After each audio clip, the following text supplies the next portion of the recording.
ഞാനല്ലാതെ എന്ന് മറ്റുള്ളവരുടെ സൗകര്യത്തിനും നിർദ്ദേശത്തിനും അനുസരിച്ച് മാറുന്നുവോ അന്ന് ഞാൻ മരിച്ചു. ഞാൻ നിങ്ങളുടെ സ്വത്തുക്കൾ പിടിച്ചു പറിക്കാൻ വരില്ല. പിടിച്ചു പറിക്കുന്നവരുടെ കൈ ഞാൻ ഇല്ലാതാക്കാൻ നിൽക്കും. എൻ്റെ മകൻ്റെ അടുത്ത് ഞാൻ പറഞ്ഞു, നീ ഒന്ന് കുറച്ച് കാശ് എനിക്ക് എൻ്റെ അക്കൗണ്ടിലോട്ട് ഇടാൻ പറഞ്ഞു. അവൻ സമ്പാദിക്കുന്ന ആളാണ്. 3 ആഴ്ച അവൻ ഇട്ടില്ല. ഇന്നലെ ചെയ്തതാണ്. എൻ്റെ പാർട്ടി അണികളെന്ന് പറയുന്നത് എന്നേക്കാൾ പണിയെടുക്കേണ്ടവരാണ്. എൻ്റെ വീട്ടിൽ വന്ന് നിങ്ങൾ അന്വേഷിക്കൂ, വീട്ടിലും ഞാൻ ഇങ്ങനെ തന്നെ. 2:45 1 മണിക്ക് എനിക്ക് ചോറ് തന്നില്ലെങ്കിൽ അന്ന് ഞാൻ ചോറ് കഴിക്കില്ല. എനിക്കിപ്പോ ഈ മോതിരം ഇങ്ങനെ ഉയർത്തി കാണിക്കാൻ പേടിയാ. അതിനകത്ത് കൂടുതലും ചെമ്പ.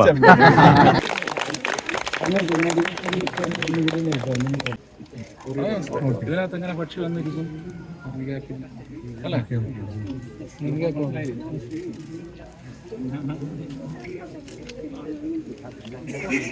അതുപോലെ ഇത് വെറുതെ ഒരു ചട്ടി വെച്ച് കുറച്ച് വെള്ളം വെച്ചുകൊണ്ട് വിചാരിക്കരുത് കേട്ടോ. ദൈവം നിങ്ങളെ സ്നേഹിക്കുന്നതിനൊരു കാരണമാകാൻ പോകുന്ന പ്രവൃത്തിയാണ്.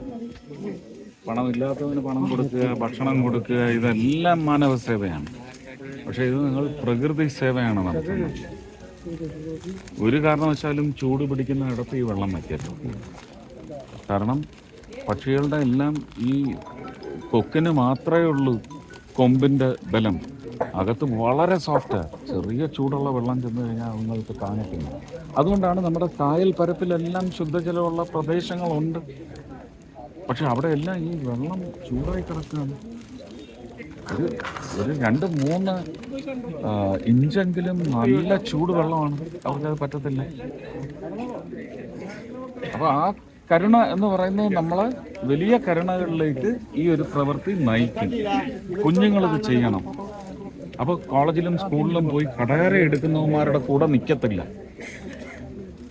സ്നേഹം വളരും, സ്നേഹം പ്രചരിപ്പിക്കും.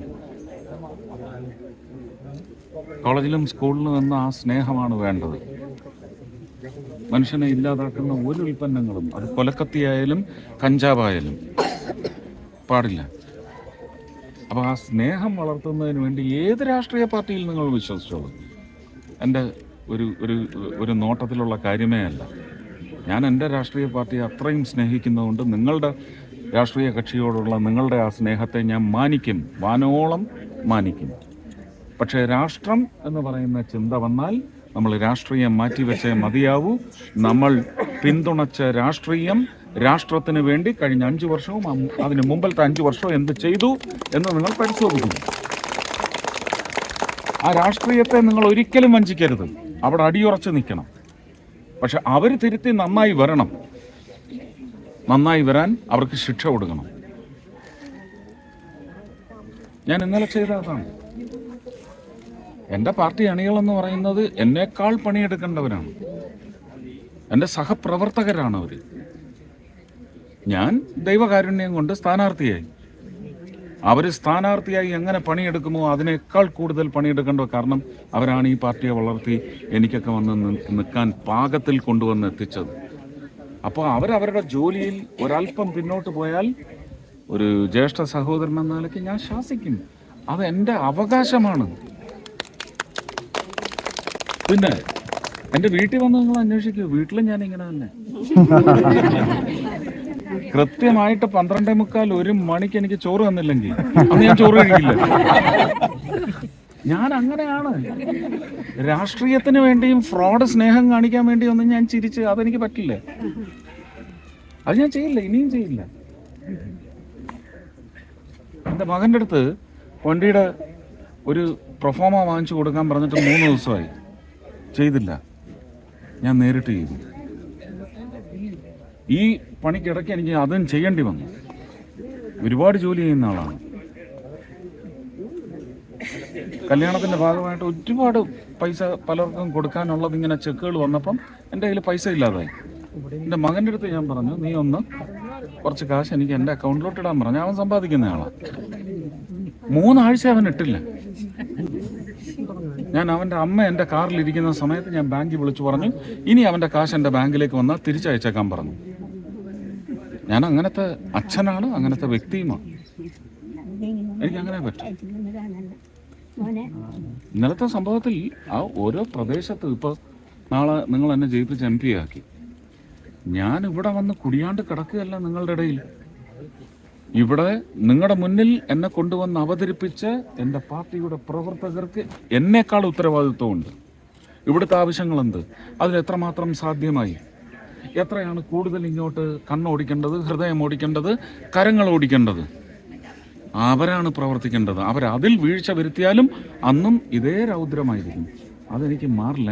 എൻ്റെ പ്രധാനമന്ത്രി എന്നോട് തോടാ കം കർണ, ഈ ഗുസ്സ തോടാ കം കർണ എന്ന് പറഞ്ഞാൽ മുഷ്കില്ല, നടക്കില്ല. എൻ്റെ ഇതില്ലെങ്കിൽ ഞാനില്ല, ഞാൻ മരിച്ചു. ഞാനല്ലാതെ എന്ന് മറ്റുള്ളവരുടെ സൗകര്യത്തിനും നിർദ്ദേശത്തിനും അനുസരിച്ച് മാറുന്നുവോ അന്ന് ഞാൻ മരിച്ചു. ഇവരൊക്കെ ഈ പറയുന്ന ഇതൊന്ന് മാറ്റി വെച്ചിട്ട് ഇതേ പത്രക്കാരൊന്ന് പ്രചരിപ്പിച്ചാൽ മതി. അന്യൻ്റെ പണം കക്കരുത്, അവൻ്റെ വേർപ്പിൻ്റെ, അവൻ്റെ ഭാവി തലമുറയ്ക്ക് വേണ്ടി സ്വരൂപിച്ച് വെച്ചിരിക്കുന്ന കാശാണ് സൊസൈറ്റികളിൽ കിടക്കുന്നത്, അത് കൈയിട്ട് വാരരുത്, അതാണ് നീചത്വം എന്ന് ഇതേ പത്രക്കാർ പ്രചരിപ്പിക്കട്ടെ. അത് ചെയ്യണം.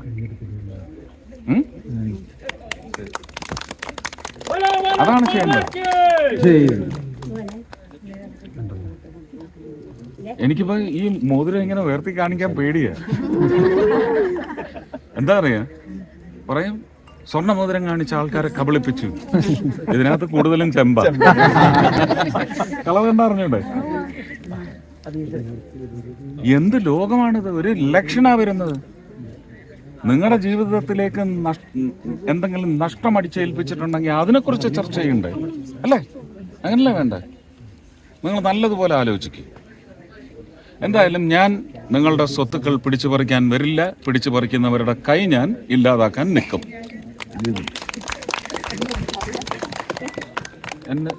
ഇതാണ് എൻ്റെ ഹൃദയം, എൻ്റെ ഭാഷയല്ല. മനസ്സിലാക്കിക്കോ. എനിക്കിങ്ങനെ പറയാനേ അറിയൂ. എനിക്ക് ഭരചന്ദ്രനും ആവാൻ പറ്റും, ജനകനിലെ അച്ഛനാവാനും പറ്റും, സൂര്യപുത്രിയിലെ കാമുകനാവാൻ പറ്റും. ഉടനെ അത് സിനിമയല്ലടോ ജീവിതം എന്ന് പറയുന്നവരോട് എനിക്ക് പറയാനുള്ളത്, എന്നെ ഞാനാക്കിയത് എൻ്റെ സിനിമയാണ്. ആ സിനിമയിൽ കാണുന്നതെല്ലാം ജനങ്ങൾ അംഗീകരിക്കുന്നുണ്ടെങ്കിൽ നിങ്ങൾ പോരാ. സിനിമയിൽ അവർ കാണുന്ന രാഷ്ട്രീയക്കാരനെയാണ് അവർ ഇഷ്ടപ്പെടുന്നത്, അതുകൊണ്ടാണ് കൈയടിക്കുന്നത്. ഓക്കെ അല്ലേ? അപ്പൊ പിന്നെ എന്താ ഇതിന്റെ ഫലം? എന്താ? മിന്നിക്കല്ലേ? ജയിപ്പിക്കല്ലേ? പറ, ഒച്ചത്തി പറ. Thank you.